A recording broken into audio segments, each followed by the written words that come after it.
계속해서 TBC 뉴스 유튜브를 통해 배종찬 소장과 좀 더 깊은 얘기 나눠보겠습니다. 소장님, 여론조사 전문가시잖아요. 네.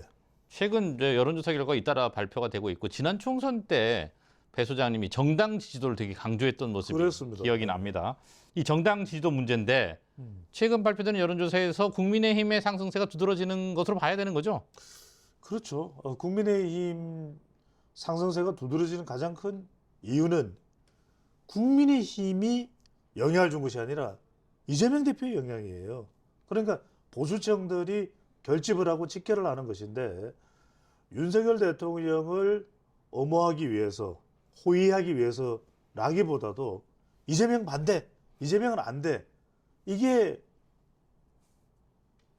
효과를 하는 거죠. 효과를 보고 있는 것이죠. 그래서 보수층들이 이제 결집을 하는 가장 큰 이유라고 볼 수 있겠죠. 예.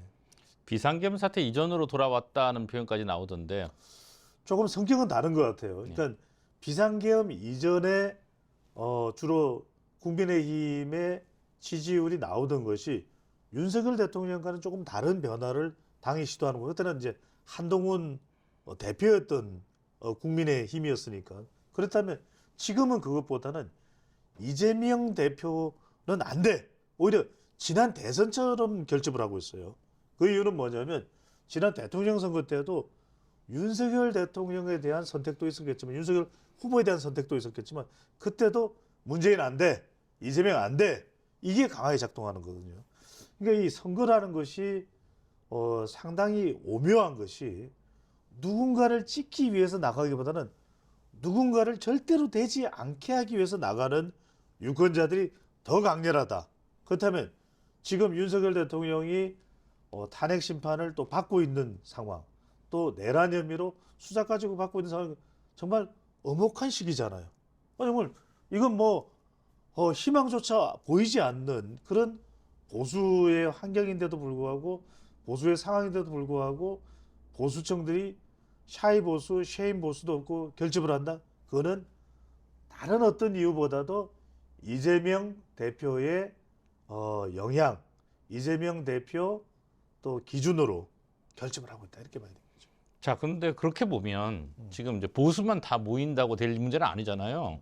중도 확장성 자주 말씀하시는데 그 부분은 어떻게 봐야 돼요? 앞으로 계속 그럼 더 확장할 수 있을까요? 바로 그 부분이에요. 일각에서는 마치 지금처럼 더 진영 대결 구도가 되면은 국민의힘 지지율이 더 올라갈 수도 있겠죠. 하지만 중요한 것은 결국 중도층이 얼마나 올 수 있느냐 또는 이길 수 있는 경쟁력을 가지고 있느냐가 중요한데 그러기에는 두 가지입니다. 하나는 중도층이 오기에는 뭔가 분명한 정리가 필요해요. 비상계엄을 그러면 다수의 국민들이 잘했다고 판단하냐? 그건 아니란 말이에요.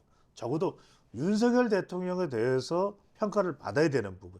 그렇지만 이제 보수는 무너져서는 안 된다는 것은 구분돼야 된다. 그래야 이 이재명 안 돼 하는 여론을 더 묶을 수가 있는 거죠. 명분이 생기는 것이겠죠. 적어도 그래 보수도 있어야지.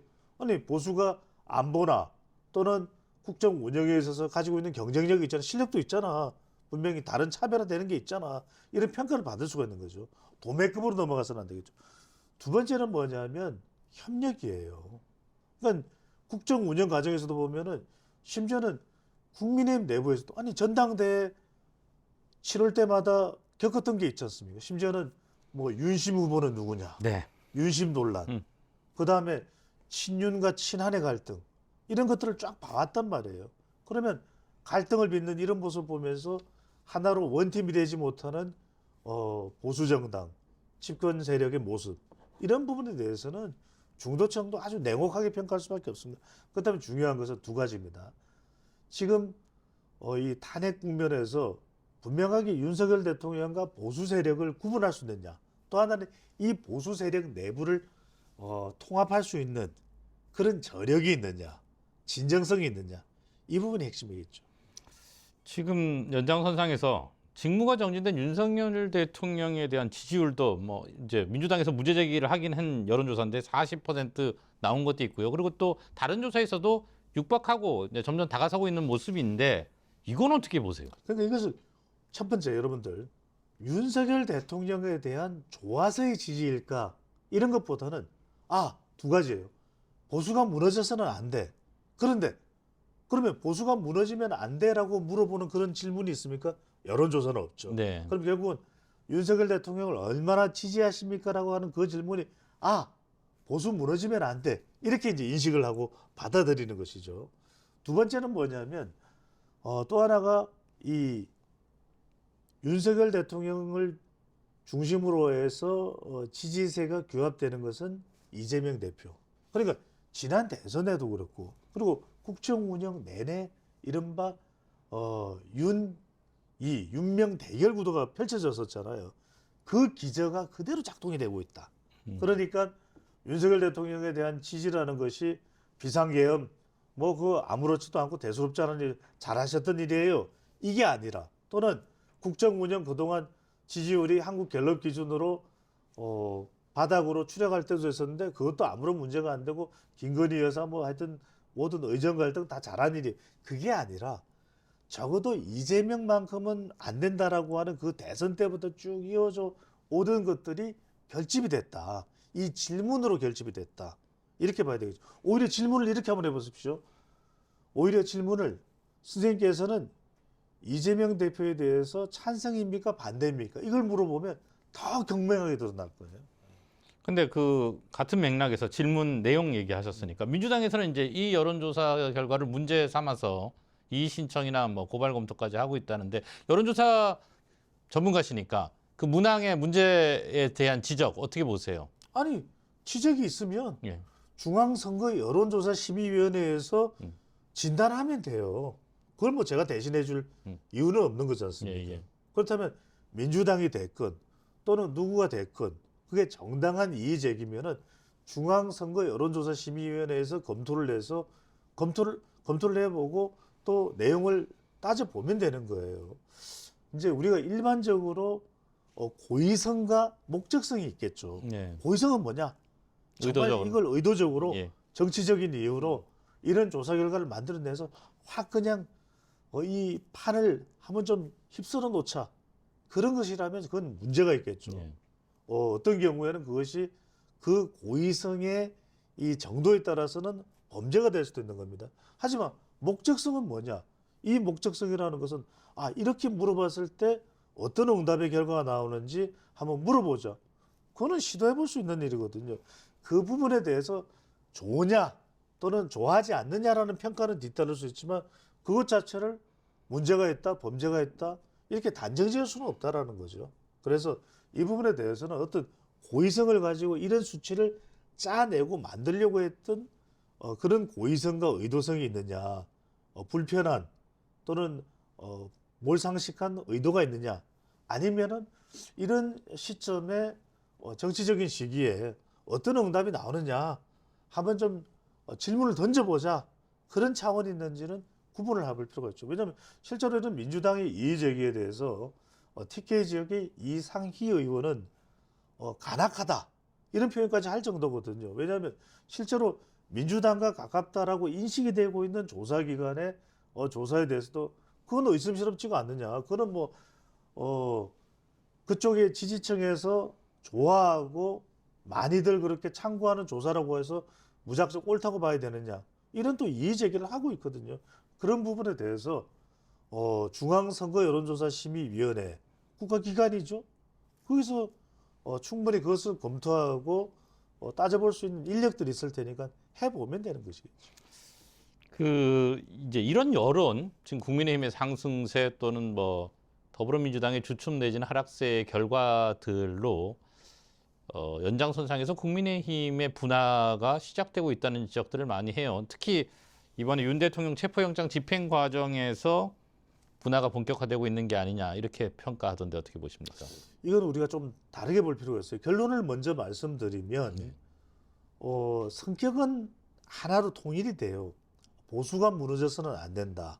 하지만 이제 악마도 천사도 디테일이 있는 것입니다. 네. 그러니까 이 디테일을 어떻게 가져갈까는 상당히 중요한 부분일 것 같아요. 그러니까 이제 보수의 이 붕괴에 우려하는 이런 목소리 중에는 윤석열 대통령이 무너지는 것만으로도 뚫리는 것이다. 이렇게 인식을 하는 쪽이 있고 또 한쪽은 아니야. 그건 우리가 구분해야 됩니다. 라는 쪽이 있는 것 같아요. 근데 여기에 이제 좀 교통정리가 필요하겠죠. 그러면 이제 이 교통정리가 되지 않고 계속 놔두게 되면은 이 보수 진영 내에서도 서로 갈등이 생길 수밖에 없어요. 아니 무슨 말이야? 그럼 비상계엄 잘했다는 거야? 그러면 윤석열 대통령이 그동안 국정운영 잘했다는 거야? 이 부분에 대해서는 구분이 될 필요가 있겠죠. 그러니까 여기서 정말 중요한 것이 리더입니다. 어떤 부분을 어떻게 이제 명료하게 판단을 하느냐. 그러니까 윤석열 대통령이 변호하고 방어하고 싶은 부분이 있을 겁니다, 분명히. 그러면 이건 헌법재판소의 시간이고 또 수사기관의 시간이기 때문에 그에 대해서 방어하면 되는 겁니다. 법적인 기준을 가지고서. 하지만 이제 국민의힘이 해야 될 역할은 분명하죠. 그럼 보수지지층은 마냥 모든 시간을 여기에만 투입하기를 원할까요? 그게 아닐 거예요. 민생일 겁니다.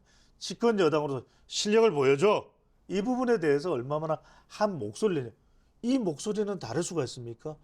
보수 지지층들이 또 더 넓게는 모든 국민들이 원하는 그 민생에 있어서는 보수 진영 내에서도 목소리가 다를 수 있습니까? 다를 수가 없거든요. 같겠죠. 같겠죠. 네. 여기서 이제 한남동 관저 앞에 간 44명의 국민의힘 의원 얘기를 안 할 수가 없는데 뭐 지도부는 선을 긋고 있고요. 관저에 간 배경 방금 말씀하신 두 가지로 분류할 때 그쪽을 대변하고 있는 겁니까? 그 첫 번째 예를 들었던 관저에 간 의원들은 이제 그것도 갈라지나요? 이런 이유가 있을 거예요. 이제 관저에 간 의원들의 이 속내는 네. 머릿속에는 민주당의 의도대로 끌려가서는 안 돼. 음. 또 하나는 그렇게 되면 결국 이재명 세상이 될 거야. 이 부분에 대한 인식이 상당히 강할 겁니다. 여기에 대해서는 이제 뭐 정치적인 성향에 따라서 시각에 따라서 다양한 판단이 가능하겠습니다만, 그러니까 윤석열 대통령을 보호하기 위해서 갔다. 그러면은 관저에 간 그 44명의 의원들이 공감대를 얻기는 쉽지 않잖아요. 근데 아까도 제가 말씀을 드렸습니다. 우리 오늘 유튜브 이 방송을 하는 질문에도 말씀을 드렸습니다만, 첫 질문에서도 말씀을 드렸습니다만, 그렇지만 그들이 간 이유가 민주당이 이끄는 대로만 이 상황이 흘러가도 왜 체포영장이냐. 다른 방법도 있을 텐데, 또는 이것을 다 이재명 대표가 속도를 내는 이유가 체포영장이다, 수사다, 헌법재판소 내란죄도 빼버리겠다라는 것이 결과적으로는 빨리 대선을 해서 민주당으로 정권 교체를 하고 이재명 대표가 대통령 자리에 올라가겠다는 거 아니냐. 그렇게는 우리는 못해. 라는 인식으로 갔을 가능성이 높다라는 거죠. 네. 지금 이제 나경원, 김기현 이런 의원님들은 이제 법치 이걸 얘기하고 계세요, 그죠? 그 부분도 겉에 나타난 이유와 방금 말씀하신 속내가 좀 다르게 볼 수도 있는 측면이 있는 거네요. 아니요, 다를 게 없는 것이 결국은 법을 내세우지만 그건 이제 명분이죠. 그래야 더 설득력이 있는 것이죠.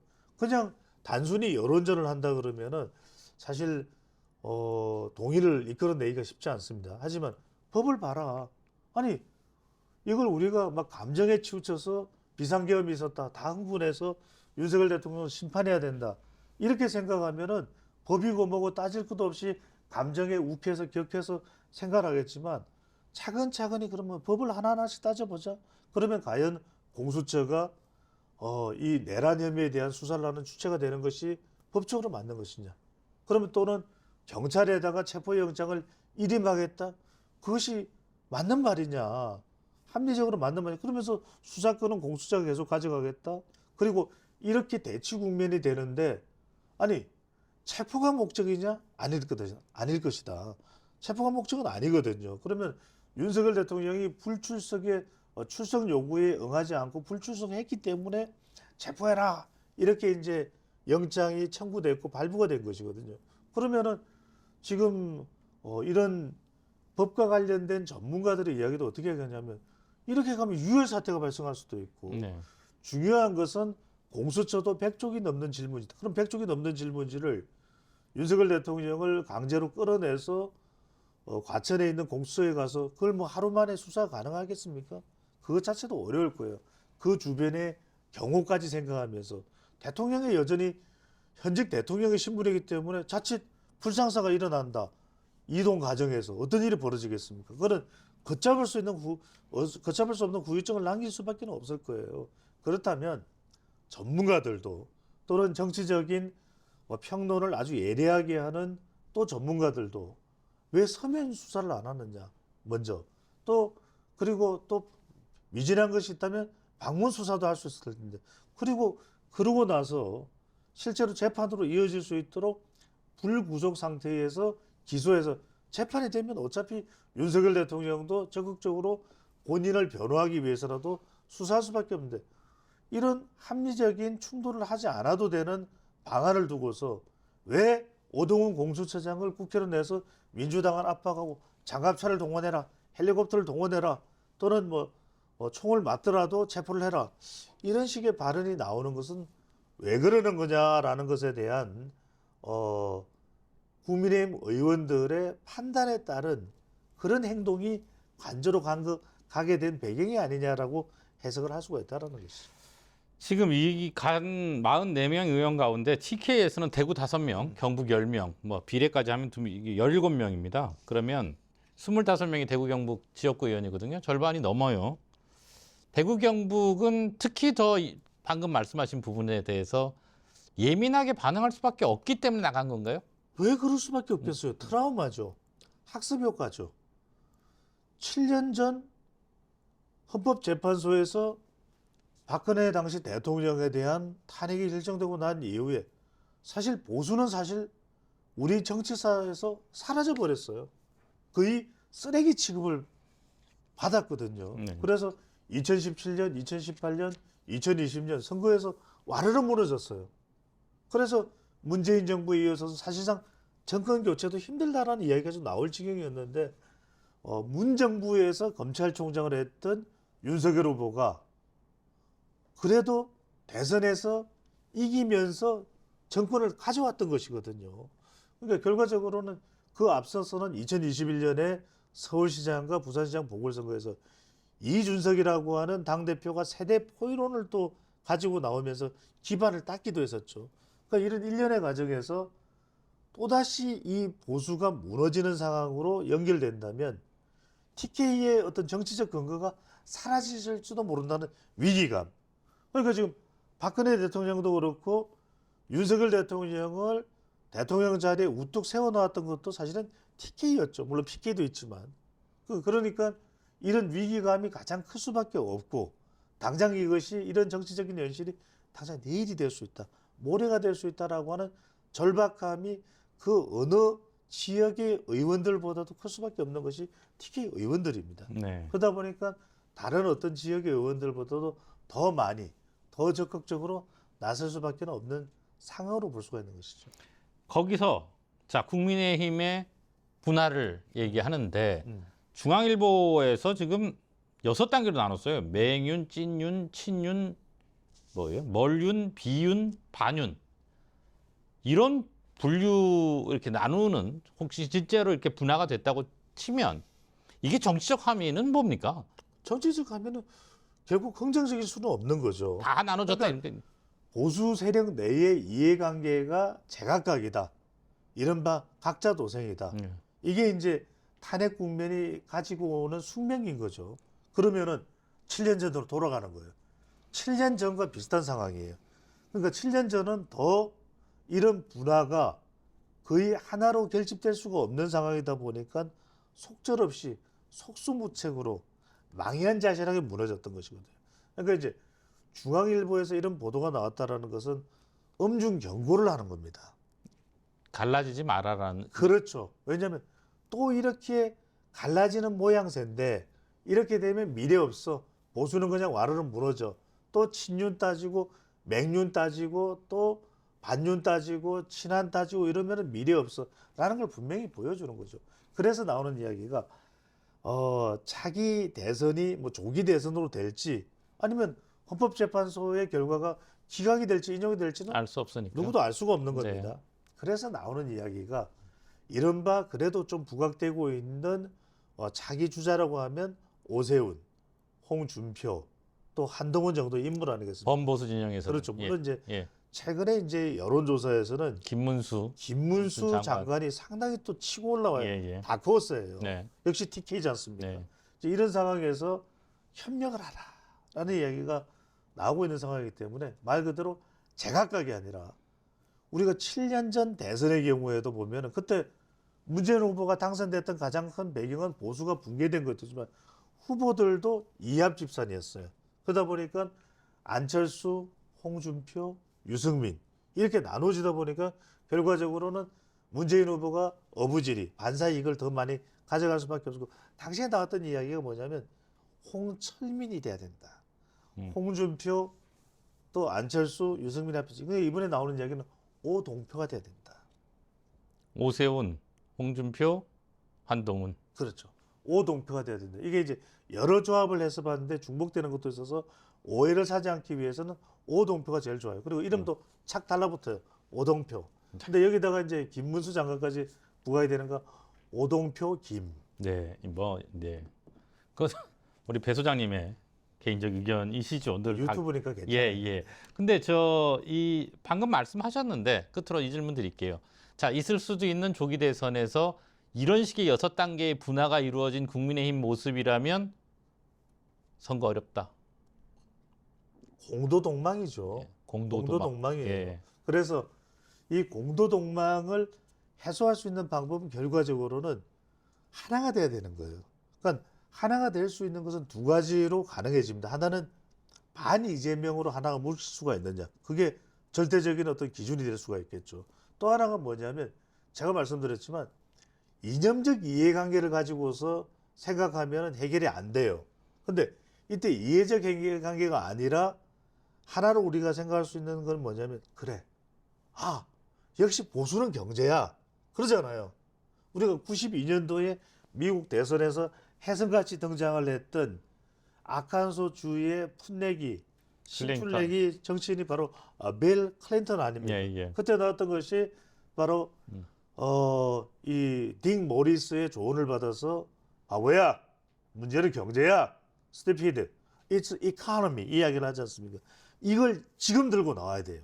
지금 들고 나오면서 이 보수 쪽에서는 문제는 경제야 이렇게 하면서 들고 나올 때 이것을 하나로 모아줄 수 있는 또 여기서 중요한 역할을 TK가 해야 됩니다. 그러니까 말하자면 오동표 김이 될 수 있는 이것을 하나로 묶어줄 수 있는 역할을 누가 할 수 있느냐.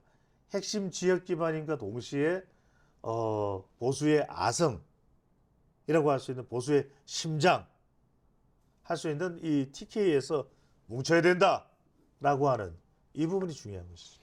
네, 오늘 여기까지 듣겠습니다. 고맙습니다.